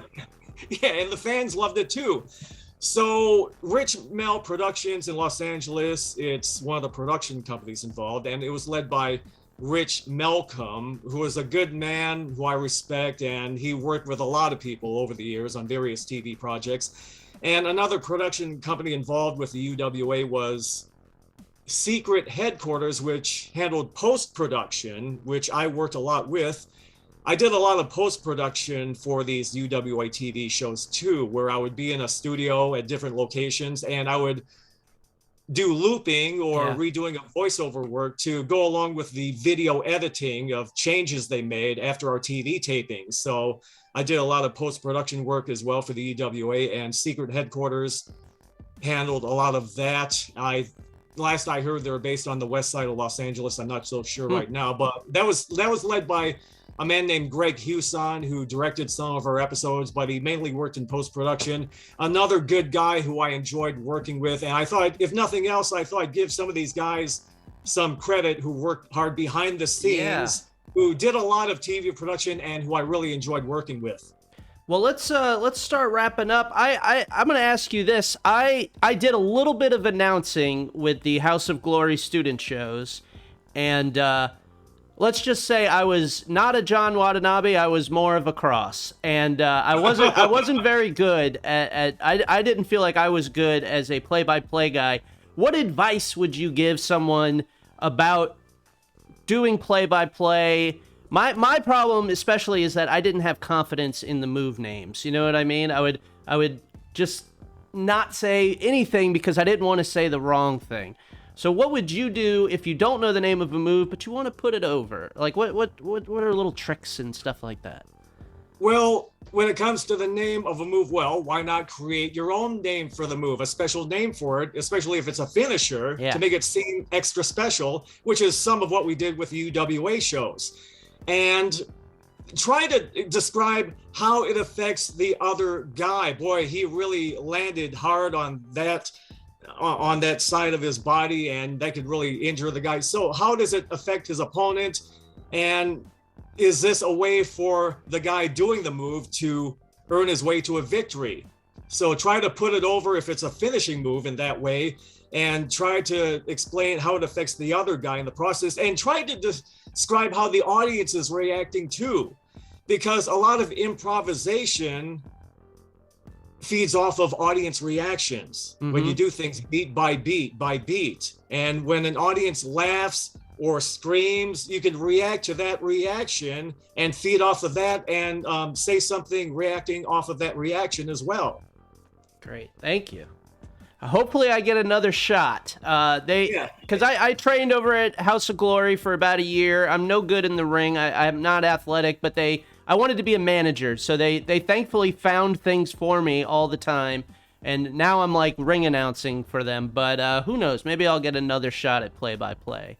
Good. And another thing when it comes to play-by-play, as you know, I would do a lot of old school wrestling references where I would tell some of the history of the business, and that's a good thing, especially among younger or newer wrestling fans. You want to educate them about the wrestling business, and that's one bit of advice that my good friend Sonny Rogers gives. Sonny Rogers, he was a longtime wrestler, especially known as a TV jobber, but he was also a trainer and also a promoter of independence. And Sonny Rogers would say, do your homework when it comes to the history of the wrestling business, and also show respect for those who paved the way for you. Yep. Yes, absolutely. So this is the way I see it too. When it comes to learning about the history of the business, it gives me a greater perspective on what I see in today's wrestling. To me, it's like reading the Bible's Old Testament, which gives you a bigger picture of what takes place in the Bible's New Testament. So do your homework and do your homework when it comes to the history of the business, because it will really help you a lot in the long term and give you a greater perspective of what's going on. Awesome. Thank you. And so before we go, tell everybody what you're up to now. You're a broadcaster in California radio, so just you plug yourself. Let's I'm thankful to God for all that I have had, including the wrestling announcing gigs for FMW and the Urban Wrestling Alliance. And before and after I did those wrestling gigs, I've worked in radio at different radio stations under different formats. Also, I've done my share of professional acting work on stage for stage plays, and also when it came to improvisation, and I've done my share of TV commercials too. In fact, not long after I did announcing for both of those wrestling leagues we've been talking about, I did this national TV commercial for the Charter Bundle, Charter Communications, a cable TV, phone, and internet service. I did a commercial for them. And on the message board for WrestlingClassics.com, which I used to, write here and there for, when I came to sharing my knowledge of wrestling. This one wrestling fan, I think his name is Jeff Brannon. He is from Atlanta, Georgia. He said, "Mr. Watanabe, I bought the Charter Bundle just because of you. You did a convincing job on that TV commercial for the Charter Bundle." Well, now we got to find that commercial. If that commercial's on YouTube, it will be on the potluck next week. No, I don't know about that. I don't know if it still exists, but nowadays, I'm working on the air as an on-air personality at K-Wave, KWVE, Christian Radio 107.9, heard throughout Southern California. And I've been there now for 12 years now, a dozen years, which is like eternity in radio, by the way. And also I'm heard on their sister Christian station, KSDW, heard in San Diego as well. And these stations are owned and on the campus, owned by and on the campus of Calvary Chapel, Costa Mesa, which was founded by the late, great Pastor Chuck Smith. And this weekend, a major motion picture is opening called Jesus Revolution, which in part tells the history behind Calvary Chapel, Costa Mesa, my employer, and the great Pastor Chuck Smith, who is played by Kelsey Grammer in this movie, Jesus Revolution. And from clips I've seen, Kelsey Grammer does a good job of playing Pastor Chuck Smith, and my wife April and I look forward to seeing it. And also, and I just thought I'd mention that when you listen to our Christian radio stations, where I act as a host or a presenter, introducing Christian teaching programs, or in between Christian music sets, I act as the presenter, so to speak, on the air. But whether you hear me or anybody else on our stations, you're going to hear programming that will give you a much broader perspective of what's going on in this world around us, and also that will help you stay focused on what truly matters for all eternity. And also, I'm very proud of being a part of K-Wave. And also, I just recently started my own blog website, which is Straight Up Watanabe. Yeah, it's called straightupjohnwatanabe.blogspot.com. Again, I'll repeat it. It's straightupjohnwatanabe.blogspot.com, where I let people know where I am now, and I share my experiences in life in general. And also when it comes to sharing my experiences in the wrestling business for both the FMW and the UWA shows. And I'll keep on letting people know where I am, because over the years, ever since I left the UWA and the FMW wrestling shows, wrestling fans from all over the place have contacted different broadcasting stations I've worked at, saying, discovering that I'm there, oh, this is where you're at now. So instead of wrestling fans calling up receptionists, saying, is John Watanabe there? This is a way. Yeah, this is a way for fans to keep in touch of where I am, what I'm doing now, and I'll share my memories about wrestling, about where I've worked in wrestling, and about the wrestling business in general. Excellent. Again, I'm going to put a link. I'm going to put that link in the description of the YouTube video when it goes out. So good. Awesome. Thank you so much. Straight Up John Watanabe. Really appreciate you making time to be on the potluck. Hope you have a great weekend. Well, I hope you do too. And I'm so thankful after my wife April and I did our daily Bible devotional readings. I'm thankful that you fed me in a different way by serving up delicious delicacies from pro wrestling on Pro Wrestling Potluck. Keep up the good work. God bless you. All right. Have a good night. Thank you so much again. And see you soon. I'm going to find the episodes and I'm going to send them all to you. Thank you. Shalom, shalom. All right. Thank you. Good night. Good night. He just couldn't help himself. Got to keep control. Get down. Make that ref turn around. Steamboat hit Vader, 6, 7, 8 times with a chair. No call for that. And Vader gets back to see what kind of man he is. Most people could not even get back to their feet after being attacked like that with a chair. To the throne, he just couldn't help himself. Got to keep control.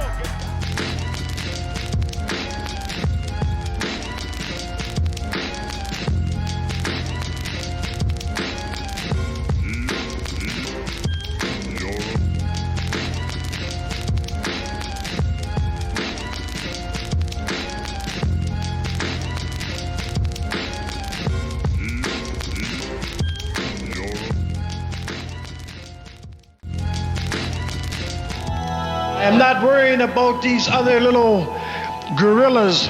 I am only worrying about Tenryu. Me and my partner Gocho is going to beat the living shit out of Tenryu. I've been chasing Tenryu for many, many years. Now I finally got the chance to come to Japan and fight Tenryu. He's not hungry no more, but I'm here to beat him up. I'm going to beat him up with my fork, with my fist, and I have something beautiful for Tenryu. He never felt the fork, but he's going to feel it. I'm going to make sure that this keeps going into his head, into his back, into his stomach. I'm going to shove it all the way up his ass. Tenryu, come after me. I'm coming for you. I dream about you. I can't sleep at night, but I'm coming, Tenryu.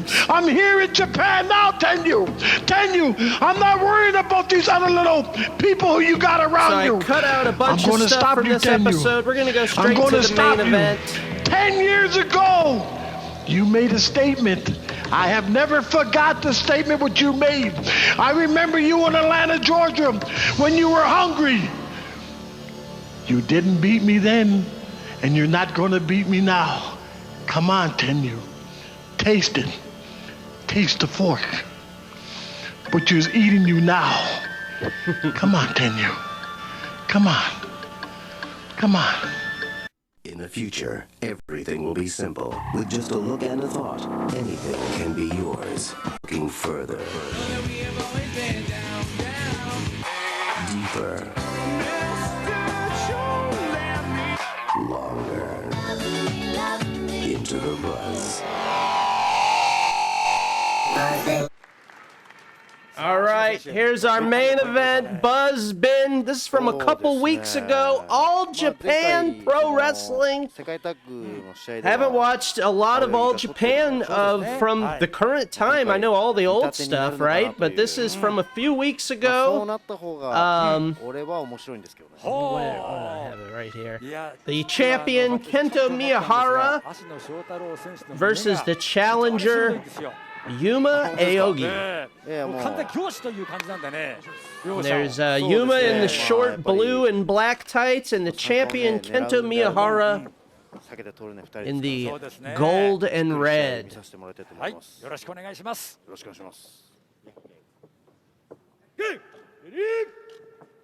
I've heard good things about the past couple title defenses of Miyahara, so we got another one next week, but I wanted to put this one on this week.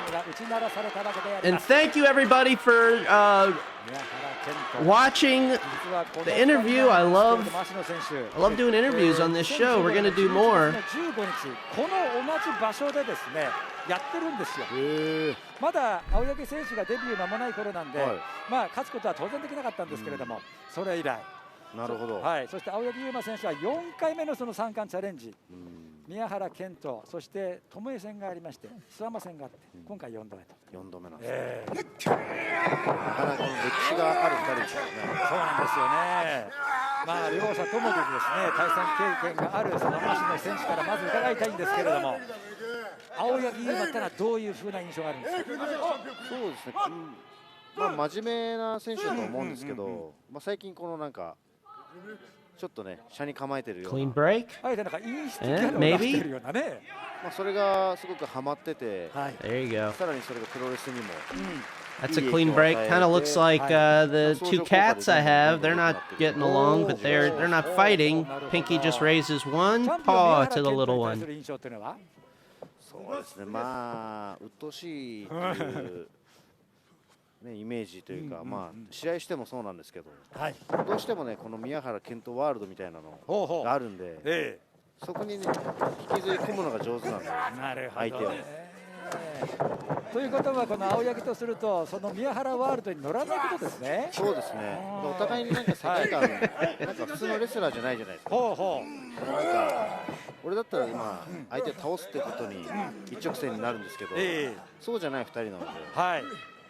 それがどういうふうに working on the arm of Kento Miyahara. Best of the best says on his tights. 腕の取り合いから始まりました。2人の攻防であります。この辺はね、青柳の方が上だと思うんですよ。レスリングとかに関しては。Drop down. Oh, both had the same idea. お互いの間をしっかりと確認をしながら首だけグラウンドの展開か表を向いて両者向き合いました。Standoff time in the early minutes of this match. 選手権試合ザ・フールによりまして22分33秒フォール勝ちをしたのがこのチャレンジャー今日のチャレンジャー青柳優馬ということになります。芦野選手、今日もし青柳が勝ちますとね、史上最年少の5冠王者なんですよ。いやもう今日が勝負ですよ本当にこれは。でこの最年少っていうのはもう。今から俺が成し遂げれない絶対に成し遂げれないものじゃないですか。はい。だからこれ取ってほしいですね。なるほどね。記録を塗り替えるというね一つね大きなまた興味ということになるわけであります。Right, good. This is I'm glad that Necro Eric can give us a little background info. Because I don't know much about current All Japan, which is why it's on the potluck. Edutainment, folks. Oh, you ain't doing a clean break. そうですね。さあこのエルボーだ強烈な European uppercut. この距離を使っていくと。しかし宮原うまい。サイドに出る。しかし読んでいる。どうだどうだ。スライディングキック。 Yuma with the drop kick through the ropes. Champ is down. 最強タッグ連覇をしてるんですねこの2人は2020年21年であります。よく知っているわけであります。おっと先ほどの電流爆破のようなそんなちょっと茶目っ気を見せました。この辺りですよね。その青柳のまたワールドというのはね。さあ場外に降りました。なんか、はい、まあ若いじゃないですか。はい、このノリも若いというか、この現代の先輩を先輩と思わないみたいな、そういう若者らしさがあるんで、それはプロレスをやる分にはめっちゃ武器になってます。Oh, chest first into the barricade. ただそれ以上に青柳っていうのはその部分をうまく使ってるってことですか？そう思いますね。なるほどね。今度は逆に鉄柵にぶつけていく。おっとどうだ？担ぎ上げて首を鉄柵にぶつけていく。I'm gonna bother all of the people he named, all the production company folks. I'm gonna bother them to try and get the Urban Wrestling Alliance footage. 2014年の1月1日付で全日本に入団しました。その年の4月の1日に青柳優馬が全日本に入団していると。年末の12月14日デビュー戦、そのデビュー戦の相手が宮原健人ということがありまして、何かその因縁があります。この2人でやります。正面からのヘッドバット、すごい音がする。That's what I look like when I have brain freeze. まあそうですね。まあヘッドバット痛いですからね、基本的には。胴が触れますからね。俺も頭めちゃくちゃ。I think overeducated feet is gonna be the. 基本的に大丈夫は大丈夫。Overeducated feet is gonna be the title. Wow, Richfield Productions does horse racing now. Thank you, not that Tom Green.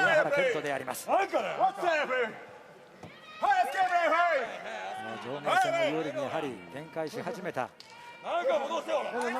I'm gonna also bother that crispy lettuce drive guy who has the Google Drive with all the good stuff, because he gets his stuff from a source where he's picking out from pages and pages of stuff. 今からちょうど3年ほど前ですね、2020年の1月の2日に宮原が防衛してベルトを巻くふりをしてジャーマンで投げつけ、宣戦布告をしたんですよね。2月の11日、Another headbutt. 残念ながらということだったんですけど、 But that one almost woke to Miyahara up. なるほど。はい。いろいろ結びつくんですよね、調べてみますと。さあくるくるっと回転しました。昨年のチャンピオンカーニバルでは最終戦宮原と30分の引き分けをしまして、その引き分けの結果宮原が脱落、そしてブロックの代表として上がったこの青柳優馬が決勝でジェイク・リーを破って史上最年少のチャンピオンカーニバル優勝を果たすと。 Champion taking his time getting back in the ring. さあリングの中に入れ込んで宮原がゆっくりとリングの中に入ってくる。 Challenger Yuma still down. One count only. さてファイター目線でちょっとお伺いしたいんですが、こうなってくるとですね、この宮原ワールドをどう打開したらいいんですか？でもまだ宮原ワールドというよりかは、まあ Kento slowing down this match. Yuma just did my favorite thing that we mentioned earlier. The no, I ain't tapping yet, brother. スルスルと逃げ出すんじゃないかなと思うんですけど。Ooh, cute little stomp to the face. Yuma is shaking it off. We are going over a little bit this week. I didn't know how much stuff to put on this show, and I have some stuff for next week already. Great interview, went way longer than I thought, which is good. In a way. してますね。私はちょっとね気がつかなかったんですが、これはもう選手に聞かないと分からないことですよね。Kento ain't selling those forearms. 珍しいですね。Nice jumping leg drop on the challenger. Gets a 2 count. 初めて見たかもしれない。そうですよね。あまり見られませんもんね。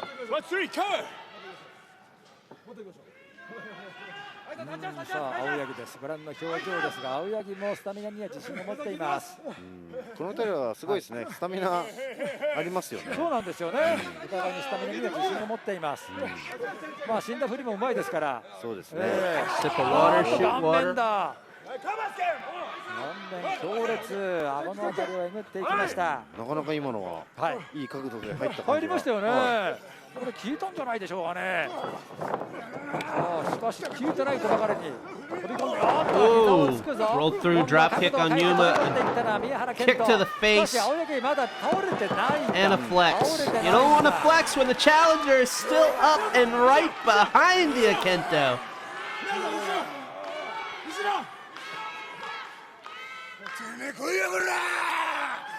Forearm. あえて攻めていかなかったのはなんですかね、まあ真っ向からやりたいということだったんですかね。 Forearms from the champ.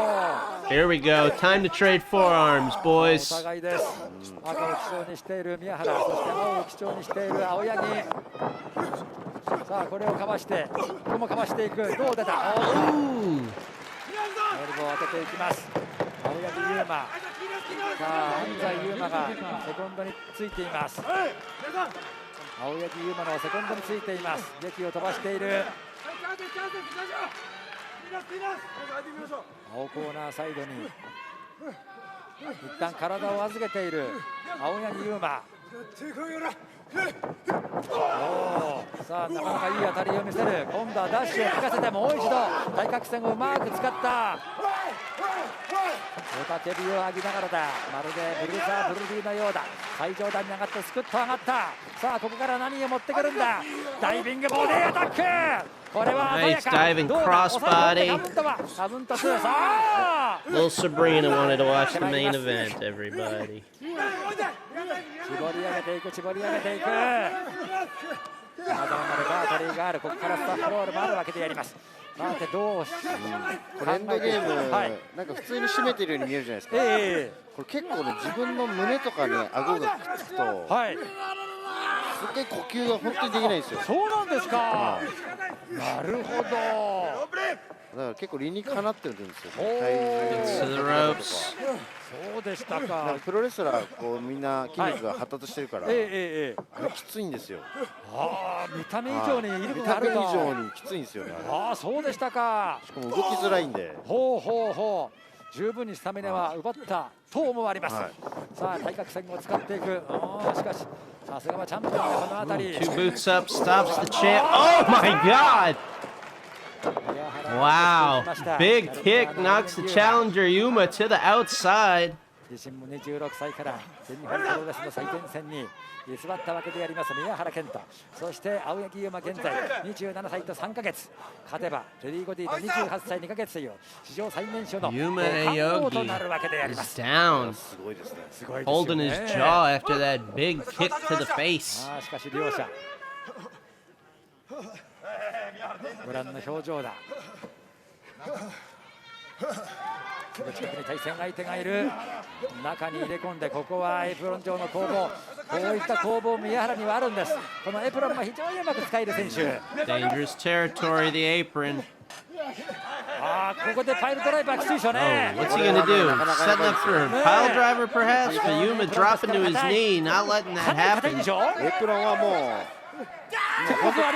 ただのテーブルみたいなもんなんです。そうですよね。バネが効かないんで。ここにあえて打ち捨てようとしているわけであります。逆に今度はOoh, back body drop onto that hard apron.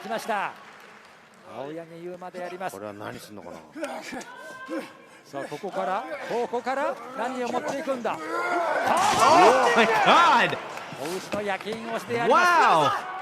すごい荒々しい攻撃でしたね。Miyahara driven into the barricade. そうですね。顔面から行きましたからね。大丈夫ですか。目の上あたりを押さえています。プランニングでやりました。さて青柳優馬、これは勝つぞと雄たけびを上げる。新しい時代、新時代をかけての。 Yeah, I remember seeing some shots pre-pandemic of All Japan and people saying how sad it is. So I'm glad they're coming back.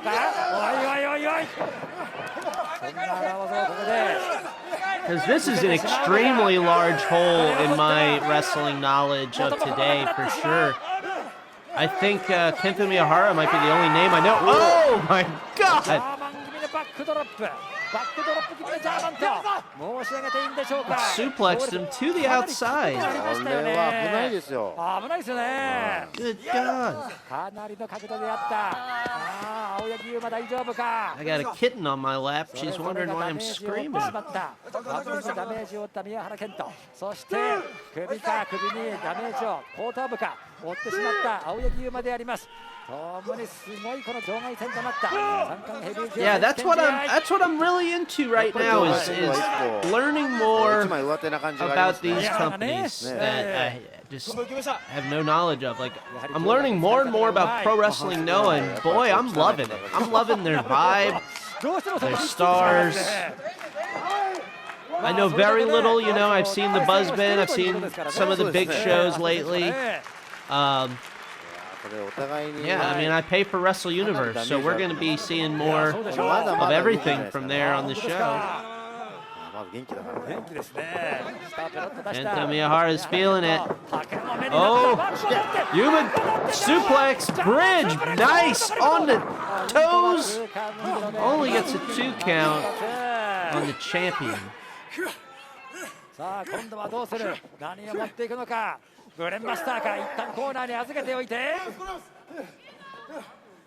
なだれ式ですかね、足野選手。これは何するんですかね。ブレンバスターかな。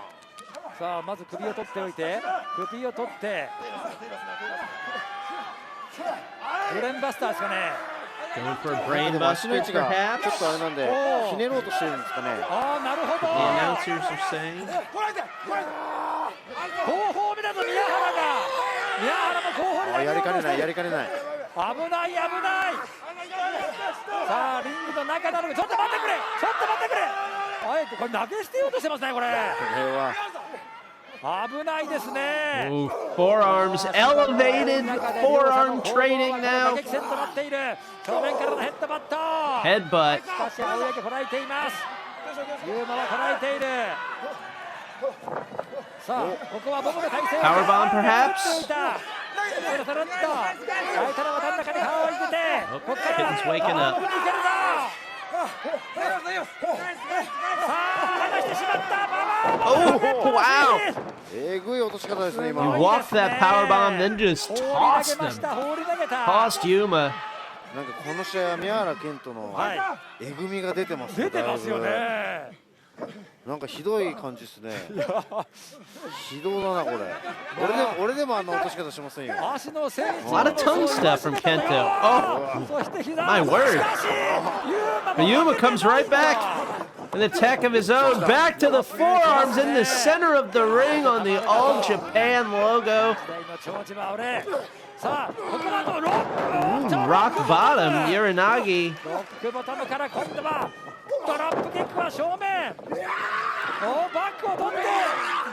Ooh, release German. Kento Miyahara is on fire. No, he's not. Oh, he has been brainbustered. Both men are down now. でも意外とジャーマンが投げっぱなしが肩口から落ちてたんで、頭打ってないんで、意識的には青柳の方があると思いますよ。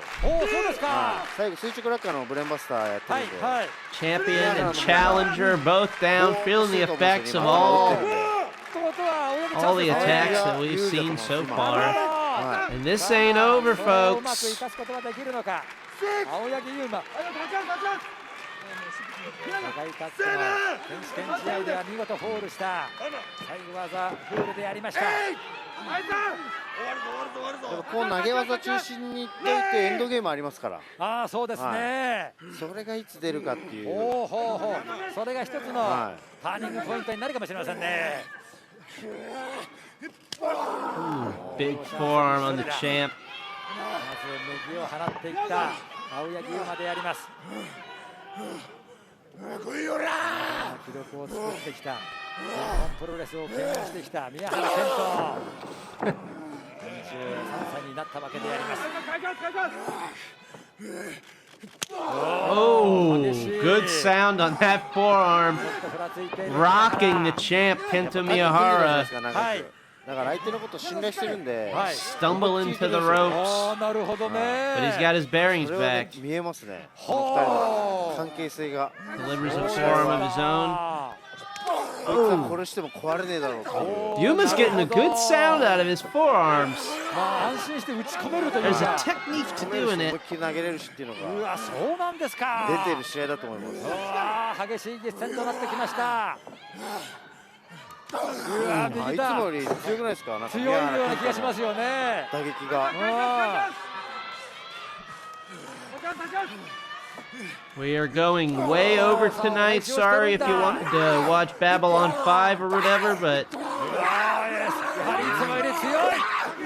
whoa!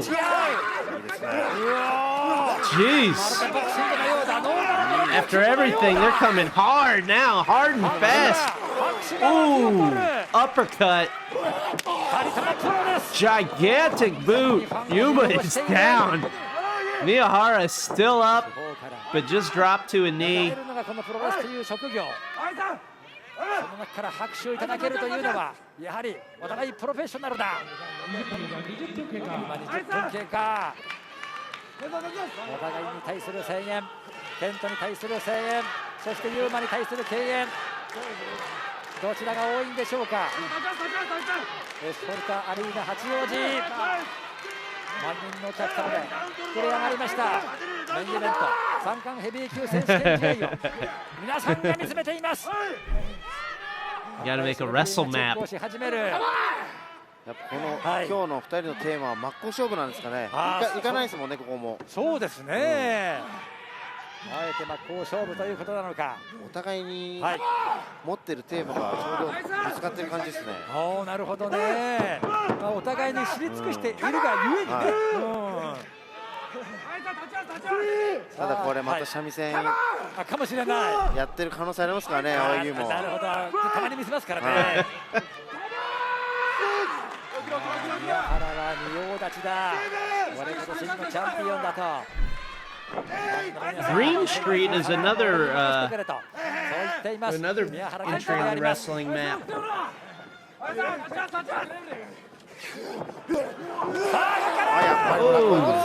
Holds on.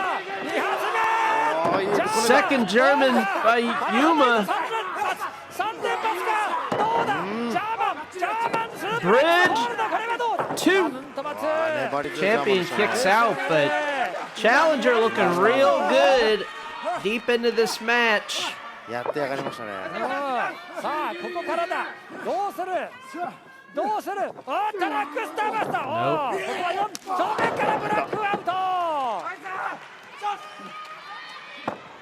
大きく肩で深呼吸をしている。その向こう側に見えるのは弟敦かもしれない。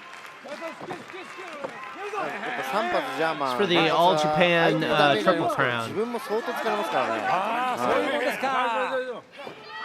兄貴を来てくれと先ほど防衛をした敦樹がリング上に Oh God, knee to Yuma. The second one. Yowza. Two. Wow. 膝も強いんですよね。膝もね、顎捉えてきますからね。She's setting them up for now. これで決めてしまうのか。これが決まれば、しっかりとロックできれば、もう俺のものと。2023年も俺を中心に回るんだ。それをファンに見せることができる、示すことができる。さあどうだ。青柳優馬は懸命にこらえているぞ。リング上。わざとに多分なかなかクラッチ組まないの疲れさせてる目的があるんじゃないかなって毎回思うんですよね。Yuma caught the champ in a submission. The champ swinging around wildly.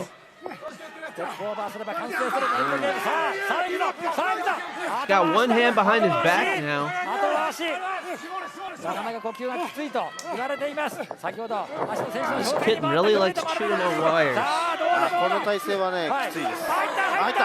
エンドゲームに入っていく。呼吸できないんですよね。これできないです。Champ is real trouble. Kento Miyahara needs to get to the ropes. これほら。完璧に入ってるこれ。なるほど。さあ落ちてしまうかもしれない。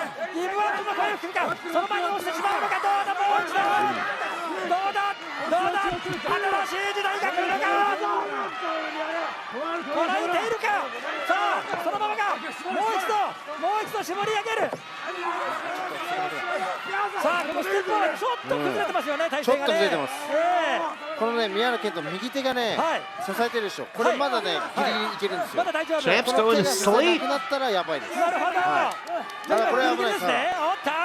さあここからもう一度足が出るか。若干流れているのかもしれない。これかなり入ってます。入ってる。あっとさあどうだ。看板レフェリーがチェックをする。しかし宮原ギブアップはしない。Aoyagi, the upstart, the future of all Japan. Oh, just taken out by a clothesline. ね、ここぞという時にね、見せるラリアット出ましたね。そうなんですよね。あれをよくね返しました。右のラリアット。Oh my God, big lariat. これはどうだ。うねりを上げていくとザ・カウント。Two. I thought that was it. カウント2。さあシャットダウンの体勢に入っていく。シャットダウンの体勢に入っていく。疲れるんだよね、やられてるのは。なるほど。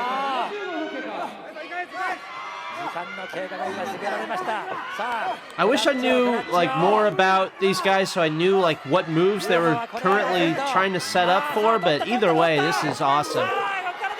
He's got his arms crossed on that suplex. Beautiful bridge up on the toes.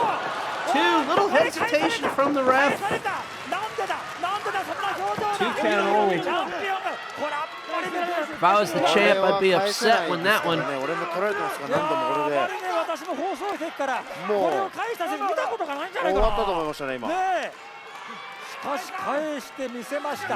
まだまだチャンスあるということだ。Yeah, that is great. When someone's doing like a rad-looking signature, you're just like, that's it. That's like me when I'm watching a lot of the stuff on the potluck that I'm, learning about or whatever. I don't know. Like when we're watching Stardom and stuff, I don't know what people's finishers are. I'm just in awe all the time.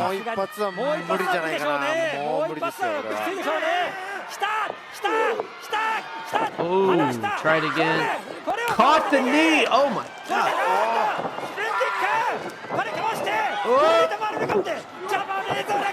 Yuma's got the antidote for everything. 2.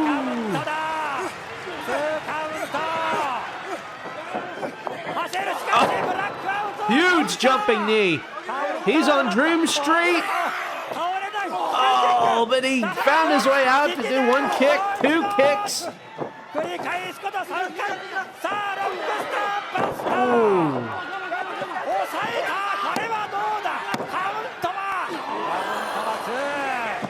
2.99. 蹴りで口から出血してますね。そうですね。さあ、今度はこれ来るか。どうだ来たか。これも返した。世界カップの2名前というわけにはいかないぞ。さあ、そういった反応があったのか。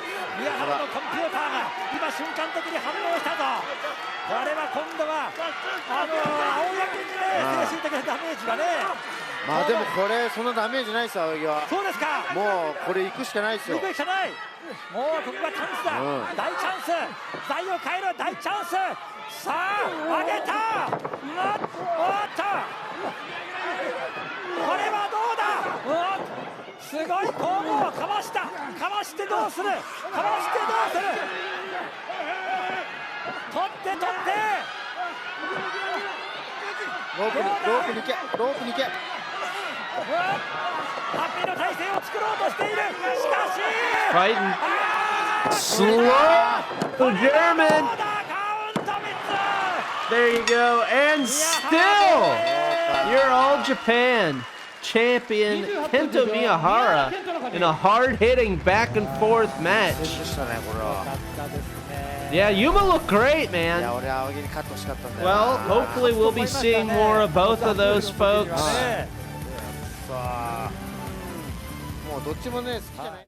Wow. All right. What a potluck. Ladies and gents and everybody watching. Thank you, everybody.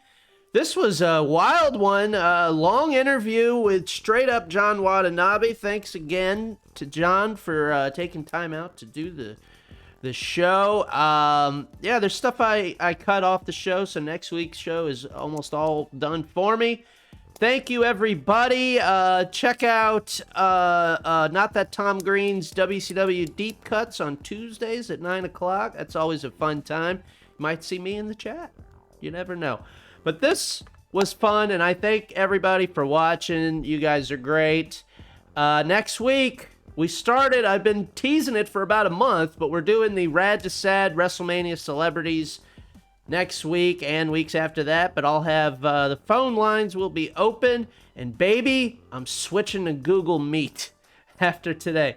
So thank you, everybody. Have a good weekend. Let's not work hard. Let's all agree to take it easy tomorrow, and let's cool out and have a good time. I'm gonna chase a kitten around right now.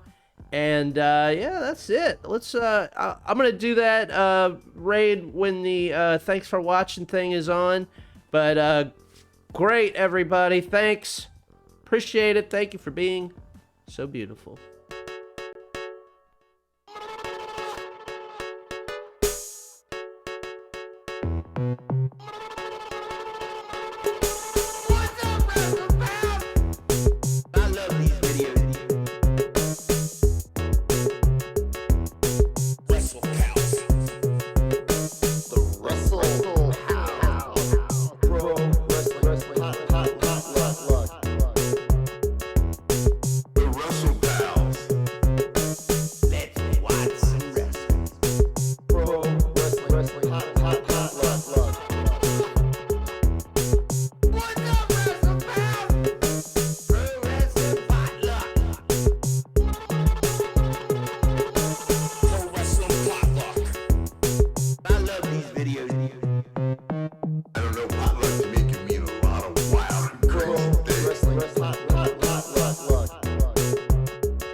Pal.